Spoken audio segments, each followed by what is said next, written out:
काशीवासियों को सीएम योगी का बड़ा तोहफा। सावन में बिना लाइन और धक्का मुक्की के होंगे बाबा विश्वनाथ के दर्शन।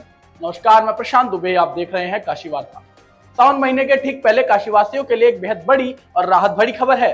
अब आपको अपने आराध्य बाबा विश्वनाथ के दर्शन के लिए लंबी लाइनों में लगने की बिल्कुल जरूरत नहीं है। आपको बता दें कि मंदिर प्रशासन द्वारा यह अहम फैसला मुख्यमंत्री योगी आदित्यनाथ के 2 दिवसीय वाराणसी दौरे के दौरान लिया गया। श्री काशी विश्वनाथ मंदिर के मुख्य कार्यपालक विश्वभूषण मिश्रा के मुताबिक अब काशीवासी गेट नंबर 4 के करीब बनाए गए गेट नंबर B4 से सीधा प्रवेश कर सकेंगे।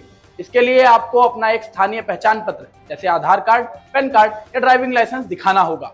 सीएम योगी और मंदिर प्रशासन के इस शानदार फैसले से काशी के लोगों में खुशी की लहर है और वो शांति से बाबा विश्वनाथ के दर्शन कर पाएंगे।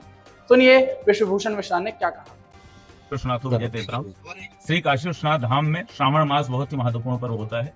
वर्ष 2024 के बाद से जो एसओपीज हम लोगों ने फाइनल की हैं, वर्ष 2022 और 23 जो धाम के लोकार्पण के बाद के 2 वर्ष थे, उनकी भीड़ की संख्या को देखते हुए वही एसओपी हमारी बहुत परफेक्टली चली है। पूरे जो हमारा कुंभ का प्रवाह था, इसके पहले श्रावण मास रहा, महाशिवरात्रि रही, उसमें भी उसका प्रयोग किया गया और बिना किसी भी अनटूवर्ड इंसिडेंट के, बिना किसी अवांछित घटना के सारे पर्व संपन्न हुए हैं। वही एसओपी इस बार भी लागू रहेगी। प्रवेश के मार्ग निर्धारित है, जो आप जानते हैं कि कुल हमारे 7 मार्ग रहेंगे अलग अलग, जिनसे प्रवेश दिया जाएगा। और जो निकास के मार्ग हैं वह भी निर्धारित हैं। यह भी एडवाइजरी जारी की गई है कि जो भी हमारे जूता चप्पल के लॉकर नगर निगम द्वारा बनाए जाएं, वह उन स्थानों पर बनाए जाएं जो प्रवेश और निकास का जो कॉमन पॉइंट हो, कि जो व्यक्ति प्रवेश करता है उसका निकास जिस स्तर पर हो रहा है, अपना जूता चप्पल उसको वहां मिल जाए, जिससे जूता चप्पल खोने की समस्या न उत्पन्न होने पाए। साथ ही जो पूर्व के वर्षों की स्थिति रही है वही स्थिति इस बार भी है। हम लोगों ने सभी प्रकार के जो विशेष अनुरोध आते हैं, प्रोटोकॉल दर्शन के अनुरोध होते हैं, वो सभी निरस्त रहेंगे। सभी विशेष जनों से अनुरोध है, काशी वासियों से भी अनुरोध है, बाहर के मान्यवर लोगों से भी अनुरोध है, ऐसा कोई अनुरोध न भेजें। उसका सम्मान किया जा पाना, उसे स्वीकार किया जा पाना संभव नहीं हो पाएगा। साथ ही जो दूसरी एक इसमें समस्या रहती है, श्रावण मास के भीतर स्पर्श दर्शन को लेकर लोग बहुत ज्यादा उतावले होते हैं, तो स्पर्श दर्शन उसमें पूर्णतः प्रतिबंधित रहेंगे, किसी का भी नहीं होगा। अगर किसी समय भीड़ कम होती है, उस समय अगर कोई स्थिति बन पाती है तो निश्चित रूप से मंदिर न्यास भक्तों का, श्रद्धालुओं का उस समय मन रखने का प्रयास करेगा, लेकिन भीड़ के समय किसी का भी इस प्रकार का अनुरोध स्वीकार नहीं किया जा पाएगा। तीसरी एक जो अपील हम हर बार जारी करते हैं कि श्रावण मास में कई बार लोग सोमवार के दिन विशेष रूप से व्रत रखते हैं, उपवास रखते हैं, बिना कुछ खाए पिए घर से चलने का प्रयास करते हैं। तो आपसे बहुत अनुरोध है, बहुत श्रद्धा के साथ अनुरोध है, महादेव का स्मरण करके घर से खाली पेट ना निकलें, फलाहार का कुछ ना कुछ जरूर ग्रहण कर लें।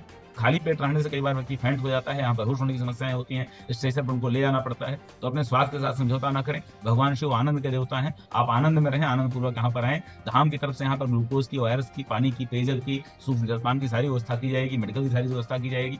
परंतु बहुत बड़ी भीड़ के दृष्टिगत उस समय बैगेज काउंटर हमारे यहाँ बिल्कुल संचालित नहीं होते। तो जो भी आपकी प्रतिबंधित वस्तुएं हैं, मोबाइल है, स्मार्ट वॉच है, पेन है, चाबी का छल्ला है, इस प्रकार की धातु की वस्तुएं हैं, नुकीली वस्तुएं हैं, ये सभी वस्तुएं अपने ठहरने के स्थान पर, अपने लॉज में, अपने गेस्ट हाउस में, अपने होटल में, अपने आवास पर, रिश्तेदार के यहाँ जहाँ भी आप रुके हुए हैं वहां छोड़ कर आए, उन्हें लेकर यहाँ पर ना आए। एक परिवार के लोग जब आ रहे हैं तो एक तरह की पहचान अपने साथ रखें, एक दूसरे का हाथ पकड़ चलें। हालांकि खोया पाया केंद्र बनाया जाएगा, लेकिन कोई असुविधा उत्पन्न ना आए, इस नाते हम लोग पहले से यह अनुरोध करके रखते हैं। सोशल मीडिया के माध्यम से, मीडिया के माध्यम से बार बार इसका प्रचार प्रसार भी निरंतर अब से लेकर सावन प्रारंभ होने तक किया जाएगा। सभी श्रद्धालुओं को श्रावण मास की बहुत बहुत शुभकामनाएं। आपके माध्यम से हम चाहते हैं कि यह संदेश लोगों तक पहुंचे कि अपनी सुविधा के अनुसार और अपनी सुरक्षा का ध्यान रखते हुए लोग यहाँ पर आए और दर्शन प्राप्त करें।